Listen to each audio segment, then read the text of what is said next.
ಸರ್ಕಾರಿ ಆಸ್ಪತ್ರೆಯ CMO ಆದಂತಹ ಸೋನಿಯಾ ಅವರು ಹೇಳೋ ಪ್ರಕಾರ ಏನು ಇಲ್ಲಿ ನೀರಿನ ಸಮಸ್ಯೆ ಆಗಿದೆ, ಆ ಒಂದು ಬೋರಿನ ಸಮಸ್ಯೆ ಅಂಥೇಳಿ ಅದನ್ನು ಮೋಟ್ರನ್ನ ಹೊರಗಡೆ ತೆಗೆಸಿ ನಂತರ ಅದರೊಳಗಡೆ ಚೆಕ್ ಮಾಡಿದಂಥ ಸಮಯದಲ್ಲಿ ನೀರು ಬತ್ತೋಗಿದೆ ಅನ್ನೋ ವಿಚಾರ ಗೊತ್ತಾಯಿತು. ಅದ ನಂತರ ಆ ಬೋರನ್ನ ರಿಪೇರಿ ಮಾಡಿಸೋಕ್ಕೆ ಅಂತ ಹೊರಗಡೆ ತೆಗೆದಿದ್ವಿ. ಆ ಬೋರು ರಿಪೇರಿ ಆಗದೇ ಇರೋವಂಥ ಕಾರಣ ಅದು ಎಲ್ಲೋ ಇದೆ ಅನ್ನೋ ಮಾತನ್ನು ಹೇಳ್ತಾ ಇದ್ದಾರೆ. ಎಲ್ಲಿದೆ ಅನ್ನೋದು ಇನ್ನೂ ಸಮರ್ಪಕವಾಗಿ ಗೊತ್ತಾಗಿಲ್ಲ. ಈಗ ನಾವು ನಿಮಗೆ ತೋರಿಸ್ತಾ ಇದ್ದೀವಿ.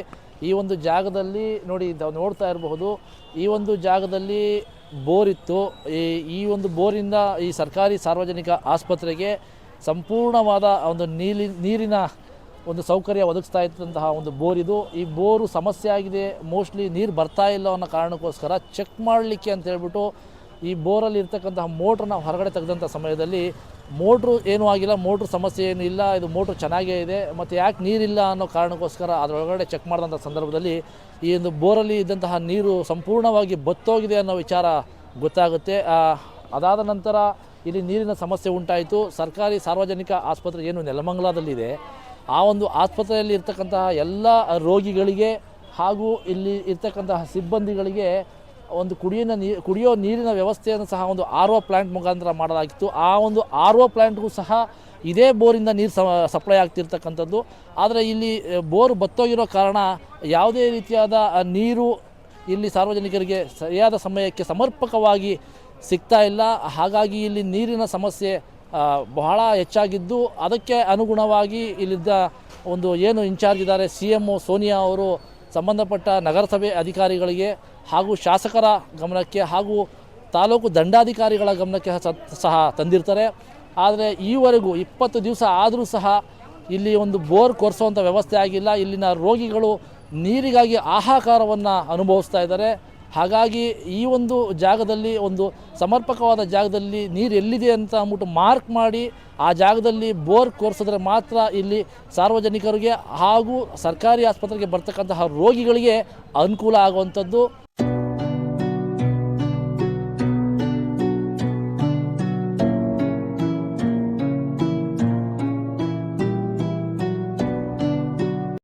ನೆಲಮಂಗಲ ಸರ್ಕಾರಿ ಸಾರ್ವಜನಿಕ ಆಸ್ಪತ್ರೆಯ CMO ಆದಂತಹ ಡಾಕ್ಟರ್ ಸೋನಿಯಾ ಅವರು ನಮ್ಮ ಜೊತೆಯಲ್ಲಿದ್ದಾರೆ. ಈ ವಿಚಾರವಾಗಿ ಅವ್ರ ಹತ್ರ ಒಂದೆರಡು ಮಾತನಾಡೋಣ, ಬನ್ನಿ ಅವ್ರನ್ನ ಮಾತಾಡ್ಸೋಣ.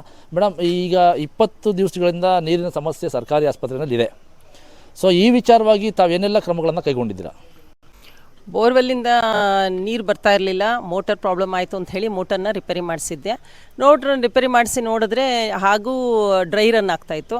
ಸೊ ಕ್ಯಾಮ್ರಾ ಒಳಗಡೆ ಬಿಟ್ಟು ನೋಡಿದಾಗ 150 ಅಡಿಗೆ ನೀರು ಸ್ವಲ್ಪ ತೊಟಗ್ತಾಯಿತ್ತು, 500 ಅಡಿಗೆ ಒಂದು ಸ್ವಲ್ಪನೂ ನೀರಿಲ್ಲ, ಗೋಡೆ ಮಾತ್ರ ಒದ್ದೆ ಆಗ್ತಾಯಿತ್ತು. ಸೊ ಹಾಗಾಗಿ ಬೋರ್ವೆಲ್ ಪೂರ್ತಿ ಬತ್ತೋಗಿದೆ. ಎಲ್ಲ ಕಡೆ ಆದಂಗೆ ನಮ್ಮ ಬೋರ್ವೆಲ್ಲು ನೀರು ಪೂರ್ತಿ ಖಾಲಿಯಾಗಿದೆ ಅಂತ ಗೊತ್ತಾಯಿತು. ಸೊ ಈಗ ರೋಗಿಗಳು, ನಮ್ಮದು ಹೊರ ರೋಗಿಗಳು ದಿನಕ್ಕೆ ಒಂದು 600ರಿಂದ 700 ಜನ ಬರ್ತಾರೆ. ನಮ್ಮದು 100 ಬೆಡ್ ಅಪ್ಗ್ರೇಡೆಡ್ ಹಾಸ್ಪಿಟ್ಲ್ ಅಂತ ನಡೆಸ್ತಾ ಇದ್ದೀವಿ. ಸೊ ಹಾಗಾಗಿ ಒಳ ರೋಗಿಗಳು ಸಾಕಷ್ಟು ಇರ್ತಾರೆ. ಸೊ ಇವರಿಗೆ ನೀರಿನ ಸಮಸ್ಯೆ ಆಗಬಾರ್ದು ಅಂತ ಹೇಳಿ ನಮ್ಮಲ್ಲಿ ಕೆಳಗಡೆ ಒಂದು ಅಂಡರ್ಗ್ರೌಂಡ್ ಟ್ಯಾಂಕ್ ಇದೆ. ಒಂದು 40,000 ಲೀಟ್ರ್ ಹಿಡಿಬೋದು ಆ ಟ್ಯಾಂಕು. ಸೊ ಸತತವಾಗಿ ನಾವು ನೀರನ್ನ ಟ್ಯಾಂಕರ್ಗಳನ್ನ ಅದಕ್ಕೆ ಓಡಿಸ್ತಾನೇ ಇದ್ದೀವಿ. ಸೊ 24 ಗಂಟೆ ಹೊರ ರೋಗಿಗಳಿಗೆ, ಒಳ ರೋಗಿಗಳಿಗೆ ತೊಂದರೆ ಆಗದೇ ಇರೋಂಥ ವ್ಯವಸ್ಥೆ ಮಾಡಿಕೊಂಡು ಟ್ಯಾಂಕರ್ಗಳು ಹೊಡಿಸ್ತಾ ಇದ್ದೀವಿ. ಮತ್ತು ಕುಡಿಯೋ ನೀರಿಗೂ ಬೋರ್ವೆಲ್ಲಿಂದನೇ ಬರ್ತಾಯಿತ್ತು RO ಪ್ಲ್ಯಾಂಟಿಗೆ. ಸೊ ಬೋರ್ವೆಲ್ ಬತ್ತೋಗಿರೋದ್ರಿಂದ RO ಪ್ಲ್ಯಾಂಟು ನಮಗೆ ಕೆಲಸ ಮಾಡೋಕ್ಕೆ ಆಗ್ತಾಯಿಲ್ಲ. ಹಾಗಾಗಿ ಕುಡಿಯೋ ನೀರಿಗೂ ಬೆಳಗ್ಗೆ ಮತ್ತು ಸಂಜೆ ಸತತವಾಗಿ ಕ್ಯಾನ್ಗಳನ್ನ ಹಾಕ್ಕೊಂಡು ವ್ಯವಸ್ಥೆ ಮಾಡಿ ಹಾಸ್ಪಿಟ್ಲನ್ನ ನಡೆಸ್ತಾ ಇದ್ದೀವಿ.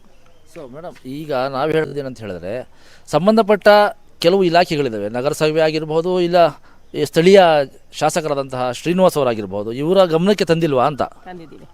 ತಂದಿದ್ದೀವಿ.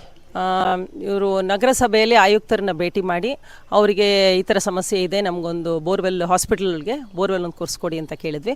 ನಗರಸಭೆಯಿಂದ ಬೋರ್ವೆಲ್ ಕೊಡಿಸೋಂಥ ವ್ಯವಸ್ಥೆ ಇರಲ್ಲ, ಹಾಗಾಗಿ ನಾವು ನಿಮಗೆ ಟ್ಯಾಂಕರ್ಗಳು ವ್ಯವಸ್ಥೆ ಮಾಡ್ತೀವಿ ಅಂತ ಹೇಳಿ ಅವ್ರು ಬಂದು ಖುದ್ದಾಗಿ ಅವ್ರ ಟೀಮ್ ಅವ್ರು ಬಂದು, ಅವ್ರ ಸಾಹೇಬರು ಬಂದು, ಆಯುಕ್ತರು ಬಂದು ಇಲ್ಲಿ ಪರಿಶೀಲನೆ ಮಾಡಿ ನಮಗೆ ದಿನಕ್ಕೊಂದು 3 ಟ್ಯಾಂಕರ್ನ ಟ್ಯಾಂಕ್ಗೆ ವ್ಯವಸ್ಥೆ ಮಾಡಿ ಟ್ಯಾಂಕರ್ ಹೊಡಿಸ್ತಾ ಇದ್ದಾರೆ.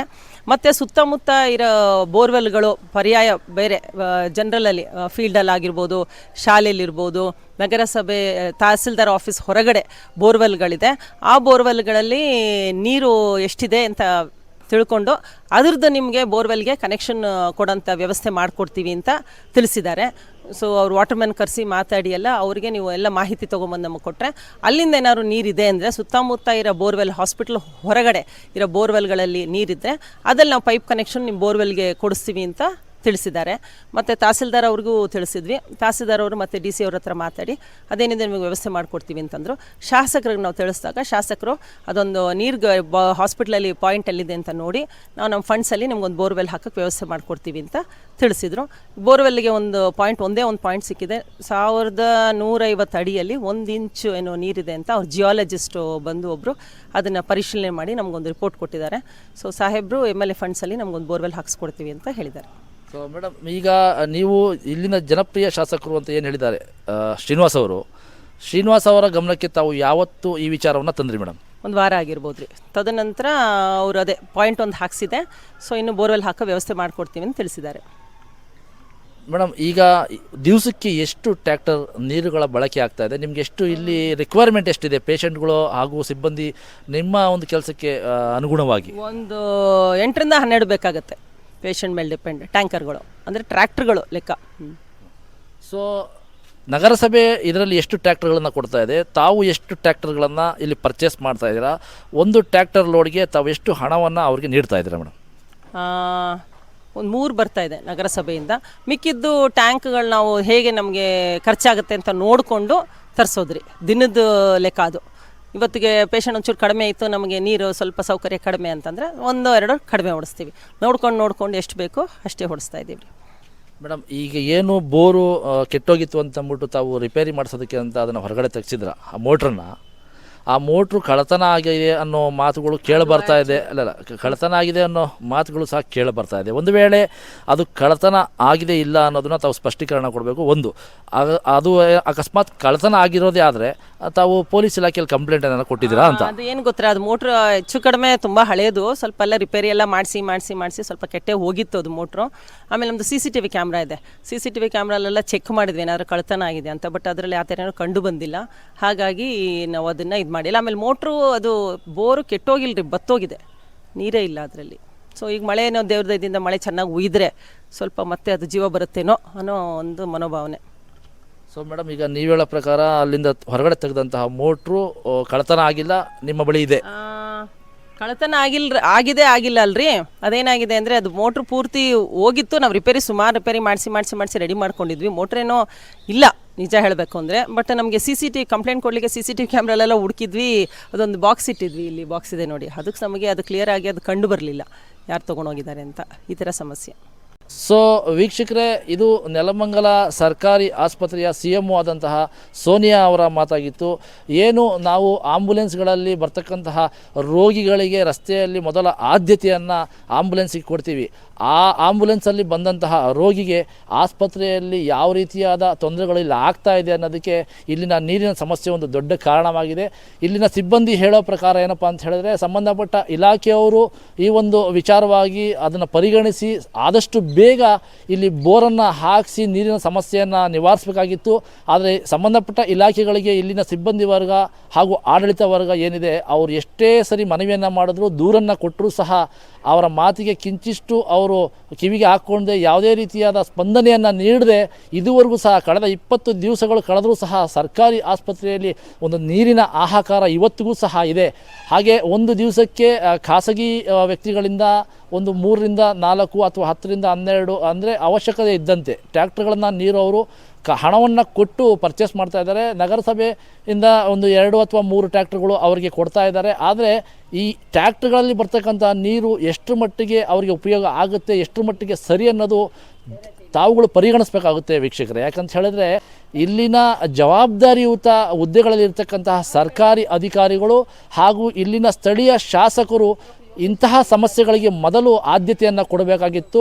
ಆದರೆ ಯಾವುದೇ ಆದ್ಯತೆಯನ್ನು ಕೊಡದೆ ಇಲ್ಲಿನ ರೋಗಿಗಳಿಗೆ ಒಂದು ನರಕವನ್ನು ತೋರಿಸ್ತಾ ಇದ್ದಾರೆ ಅಂತ ಹೇಳಿದ್ರೆ ಯಾವುದೇ ರೀತಿಯ ತಪ್ಪಾಗೋದಿಲ್ಲ. ಮೊದಲು ಬಂದು ಸರ್ಕಾರಿ ಆಸ್ಪತ್ರೆಯಲ್ಲಿ ಒಂದು ಬೋರಿನ ವ್ಯವಸ್ಥೆ ಮಾಡಿ ಇಲ್ಲಿ ಬರ್ತಕ್ಕಂತಹ ರೋಗಿಗಳಿಗೆ ಅನುಕೂಲ ಮಾಡಿಕೊಡ್ಬೇಕು. ಒಬ್ಬ ಜನಪ್ರತಿನಿಧಿ ಆದವನು ಈ ಒಂದು ವಾರ್ಡಿನ ನಗರಸಭೆ ಸದಸ್ಯರಾದಂಥವರು ಬಂದು ಇಲ್ಲಿ ಏನೂ ವಿಚಾರಣೆ ಮಾಡಲ್ಲ, ಇಲ್ಲಿನ ಸಮಸ್ಯೆಗಳನ್ನು ಆಲಿಸೋದಿಲ್ಲ ಅಂತಂದರೆ ಏನಕ್ಕೆ ಬೇಕು ಇವರು ಜನಪ್ರತಿನಿಧಿಗಳಾಗಿ? ಇಲ್ಲಿ ಶಾಸಕರು ಏನು ಮಾಡ್ತಾ ಇದ್ದಾರೆ?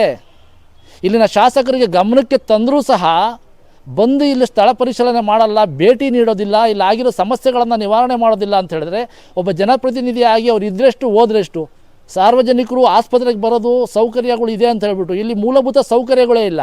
ಟಾಯ್ಲೆಟ್ಗೆ ಹೋದರೆ ನೀರಿಲ್ಲ, ಕುಡಿಯೋದಕ್ಕೆ ನೀರಿಲ್ಲ, ಇಂಥ ಸಮಸ್ಯೆಗಳಿದೆ. ಶಾಸಕರು ಏನು ಮಾಡ್ತಾ ಇದ್ದಾರೆ? ಎಲ್ಲಿದ್ದಾರೆ ಶಾಸಕರು? ಎಲ್ಲಿದ್ದಾರೆ ನಗರಸಭೆ ಆಯುಕ್ತರು? ಎಲ್ಲಿದ್ದಾರೆ AC ಅವರು, DC ಅವರು? ಏನು ಮಾಡ್ತಾ ಇದ್ದಾರೆ? ತಾಲೂಕು ಆಡಳಿತ ಏನು ಮಾಡ್ತಾ ಇದೆ? DHO ಅವ್ರು ಏನು ಮಾಡ್ತಾ ಇದ್ದಾರೆ? ಇಷ್ಟೆಲ್ಲ ಸರ್ಕಾರಿ ಸಾರ್ವಜನಿಕ ಆಸ್ಪತ್ರೆಯಲ್ಲಿ ಸಮಸ್ಯೆಗಳಿದ್ದರೂ ಸಹ ಸ್ಥಳಕ್ಕೆ ಬಂದು ತುರ್ತು ಪರಿಸ್ಥಿತಿಯಲ್ಲಿ ಈ ಒಂದು ಸಮಸ್ಯೆಯನ್ನು ಬಗೆಹರಿಸುವಂತಹ ಅಧಿಕಾರಿಗಳು ನಿದ್ದೆಗೆ ಜಾರಿದ್ದಾರೆ.